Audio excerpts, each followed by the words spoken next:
शास्त्र की रचना दो दृष्टियों से की जाती है। एक तो सामाजिक व्यवस्था और संस्कृति को कायम रखना, जिससे लोग पूर्वजों के पद चिन्हों का अनुकरण कर सकें, तथा दूसरा ये कि वे शाश्वत शांति को प्राप्त कर लें। रामचरितमानस, बाइबल, कुरान इत्यादि में दोनों पक्षों का समावेश है, किंतु भौतिक दृष्टि प्रधान होने के कारण मनुष्य समाजोपयोगी व्यवस्था को ही पकड़ पाता है। आध्यात्मिक सूक्तियों को भी वो सामाजिक व्यवस्था के ही संदर्भ में देखने लगता है। कहता है कि ऐसा तो शास्त्र में लिखा है। इसीलिए वेद व्यास ने दोनों के लिए एक ही ग्रंथ महाभारत लिखते हुए भी आध्यात्मिक क्रिया का संकलन गीता के रूप में अलग से किया, जिससे कि लोग इस मूल कल्याण पथ में भ्रांति का मिश्रण न कर सके। उन्हीं आध्यात्मिक मूल्यों के साथ प्रस्तुत है गीता का दिव्य संदेश।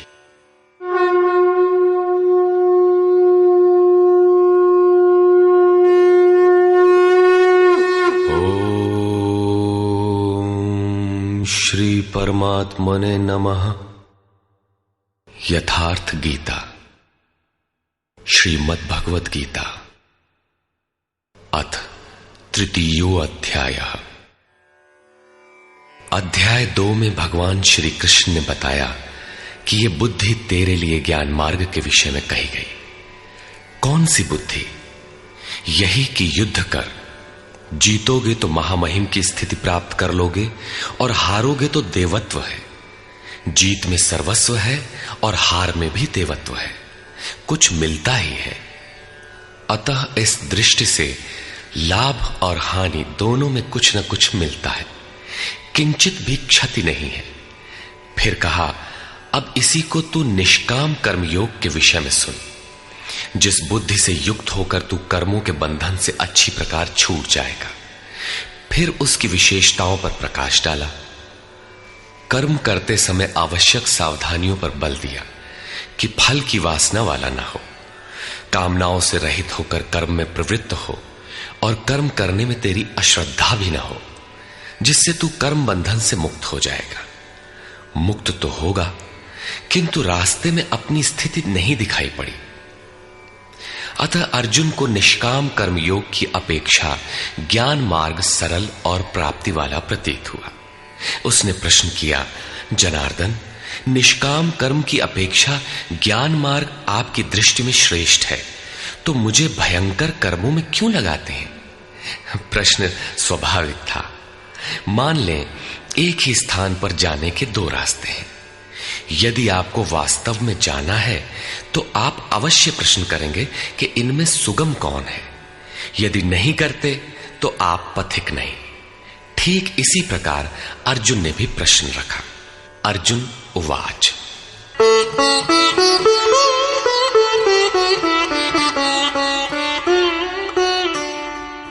जायसी चेत कर्मणस्ते मता बुद्धिर्जनार्दन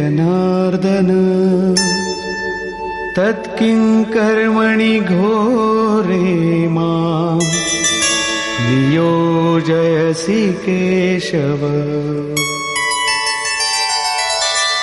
जनों पर दया करने वाले जनार्दन, यदि निष्काम कर्मयोग की अपेक्षा ज्ञान योग आपको श्रेष्ठ मान्य है, तो हे केशव, आप मुझे भयंकर कर्मयोग में क्यों लगाते हैं? निष्काम कर्मयोग में अर्जुन को भयंकरता दिखाई पड़ी, क्योंकि इसमें कर्म करने में ही तेरा अधिकार है, फल में कभी नहीं। कर्म करने में अश्रद्धा भी ना हो और निरंतर समर्पण के साथ योग पर दृष्टि रखते हुए कर्म में लगा रहे। जबकि ज्ञान मार्ग में हारोगे तो देवत्व है, जीतने पर महामहिम स्थिति है। अपनी लाभ हानि स्वयं देखते हुए आगे बढ़ना है। इस प्रकार अर्जुन को निष्काम कर्मयोग की अपेक्षा ज्ञान योग सरल प्रतीत हुआ। इसलिए उसने निवेदन किया,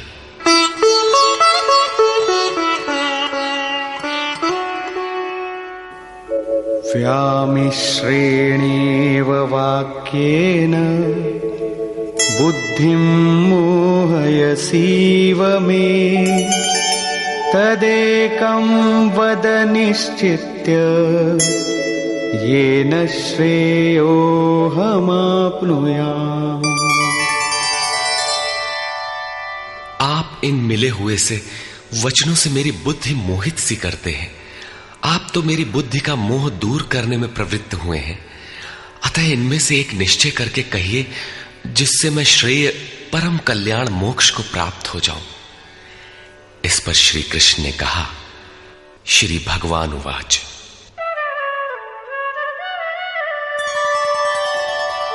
लोकेऽस्मिन् द्विविधा निष्ठा पुरा प्रोक्ता मया नघ, ज्ञानयोगेन सांख्यानां कर्मयोगेन योगिनाम्।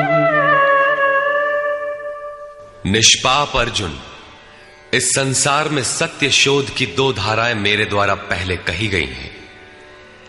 पहले का तात्पर्य कभी सत्य युग या त्रेता में नहीं, बल्कि अभी जिसे दूसरे अध्याय में कहे आए हैं। ज्ञानियों के लिए ज्ञान मार्ग और योगियों के लिए निष्काम कर्म योग बताया गया है। दोनों ही मार्गों के अनुसार कर्म तो करना ही पड़ेगा, कर्म अनिवार्य है। न कर्मणामनारम्भात् नैष्कर्म्यं पुरुषोऽश्नुते, न च सन्न्यसनादेव सिद्धिं समधिगच्छति।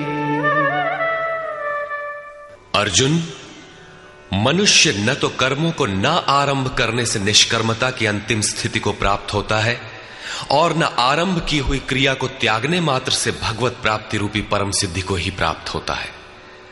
अब तुझे ज्ञान मार्ग अच्छा लगे या निष्काम कर्म मार्ग, दोनों में कर्म तो करना ही पड़ेगा। प्रायः इस स्थल पर लोग भगवत पथ में संक्षिप्त मार्ग और बचाव ढूंढने लगते हैं। कर्म आरंभ ही न करें, हो गए निष्कर्मी। कहीं ऐसी भ्रांति न रह जाए, इसलिए श्री कृष्ण बल देते हैं कि कर्मों को न आरंभ करने से कोई निष्कर्म भाव को नहीं प्राप्त होता। शुभाशुभ कर्मों का जहां अंत है, परम निष्कर्मता की उस स्थिति को कर्म करके ही पाया जा सकता है। इसी प्रकार बहुत से लोग कहते हैं, हम तो ज्ञान मार्गी हैं, ज्ञान मार्ग में कर्म है ही नहीं।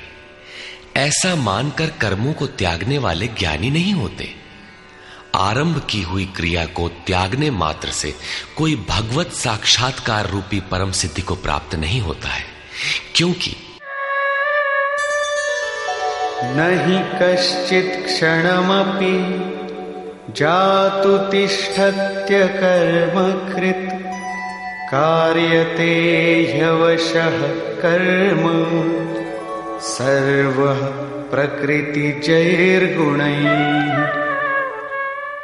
कोई भी पुरुष किसी काल में क्षण मात्र भी कर्म किए बिना नहीं रहता, क्योंकि सभी पुरुष प्रकृति से उत्पन्न हुए गुणों द्वारा विवश होकर कर्म करते हैं।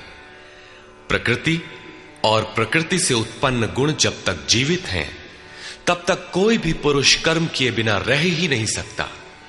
अध्याय 4 के 33वें और 37वें श्लोक में श्री कृष्ण कहते हैं कि यावन मात्र कर्म ज्ञान में समाप्त हो जाते हैं।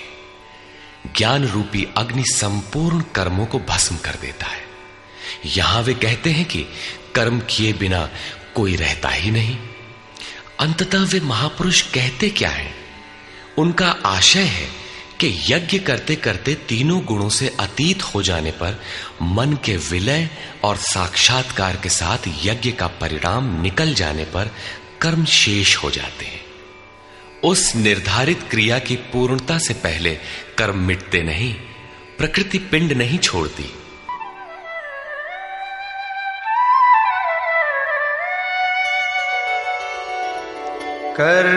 कर्मेन्द्रियाणि संयम्य य आस्ते मनसा स्मरन्, इंद्रियार्थान् विमूढ़ात्मा मिथ्याचार स उच्यते। इतने पर भी विशेष रूप से मूढ़ लोग जो कर्मेंद्रियों को हठ से रोककर इंद्रियों के भोगों का मन से स्मरण करते रहते हैं, वे मिथ्याचारी हैं, पाखंडी हैं, न कि ज्ञानी। सिद्ध है कि कृष्ण काल में भी ऐसी रूढ़ियां थीं। लोग करने योग्य क्रिया को छोड़कर इंद्रियों को हठ से रोककर बैठ जाते थे और कहने लगते थे कि मैं ज्ञानी हूं, पूर्ण हूं। किंतु श्री कृष्ण कहते हैं कि वे धूर्त हैं। ज्ञान मार्ग अच्छा लगे या निष्काम कर्म योग, दोनों ही मार्गों में कर्म तो करना ही पड़ेगा।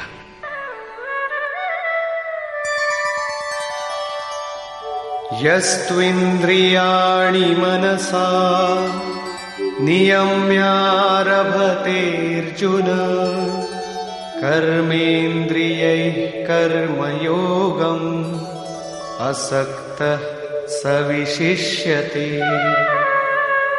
अर्जुन, जो पुरुष मन से इंद्रियों को वश में करके जब मन में भी वासनाओं का स्फुरण न हो सर्वथा अनासक्त हुआ कर्मेंद्रियों से कर्मयोग का आचरण करता है, वो श्रेष्ठ है। ठीक है, समझ में आया कि कर्म का आचरण करें, किंतु ये प्रश्न खड़ा होता है कि कौन सा कर्म करें। इस पर कहते हैं, नियतं कुरु कर्म त्वं कर्मजायो ह्यकर्मणः शरीरयात्रापि च ते न प्रसिद्धेद कर्मणः। अर्जुन, तू निर्धारित किए हुए कर्म को कर, अर्थात कर्म तो बहुत से हैं, उनमें से कोई एक चुना हुआ है, उसी नियत कर्म को कर। कर्म न करने की अपेक्षा कर्म करना ही श्रेष्ठ है। इसलिए कि करते रहोगे, थोड़ी भी दूरी तय कर लोगे तो जैसा पीछे बता आए हैं, महान जन्म मरण के भय से उद्धार करने वाला है, इसलिए श्रेष्ठ है। कर्म न करने से तेरी शरीर यात्रा भी सिद्ध नहीं होगी। शरीर यात्रा का अर्थ लोग कहते हैं शरीर निर्वाह। कैसा शरीर निर्वाह? क्या आप शरीर हैं? ये पुरुष जन्म जन्मांतर से, युग युगांतरों से शरीर की यात्रा ही तो करता चला आ रहा है। जैसे वस्त्र जीर्ण हुआ तो दूसरा तीसरा धारण किया, इसी प्रकार कीट पतंग से लेकर मानव तक, ब्रह्मा से लेकर यावन मात्र जगत परिवर्तनशील है। ऊपर नीचे योनियों में बराबर ये जीव शरीरों की ही तो यात्रा कर रहा है। कर्म कोई ऐसी वस्तु है जो इस यात्रा को सिद्ध कर देती है, पूर्ण कर देती है।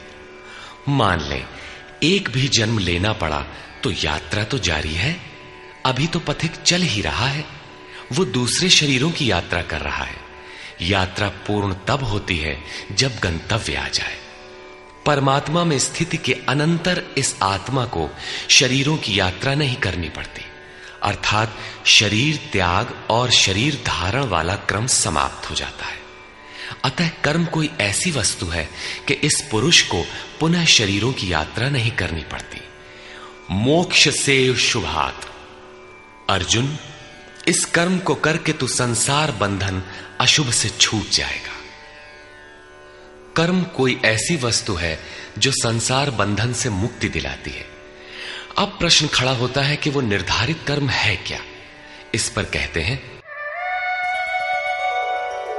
यज्ञार्थात् कर्मणोऽन्यत्र लोकोऽयं कर्म बन्धनः तदर्थं कर्म कौन्तेय मुक्तसंग समाचर। अर्जुन, यज्ञ की प्रक्रिया ही कर्म है। वो हरकत कर्म है जिससे यज्ञ पूर्ण हो। सिद्ध है कि कर्म एक निर्धारित प्रक्रिया है। इसके अतिरिक्त जो कर्म होते हैं, क्या वे कर्म नहीं है? श्री कृष्ण कहते हैं, नहीं, वे कर्म नहीं है। अन्यत्र लोकोयम कर्म बंधनः।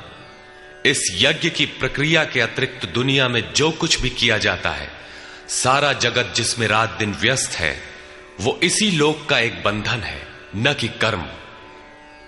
कर्म तो मोक्ष से शुभात, अशुभ अर्थात संसार बंधन से छुटकारा दिलाने वाला है।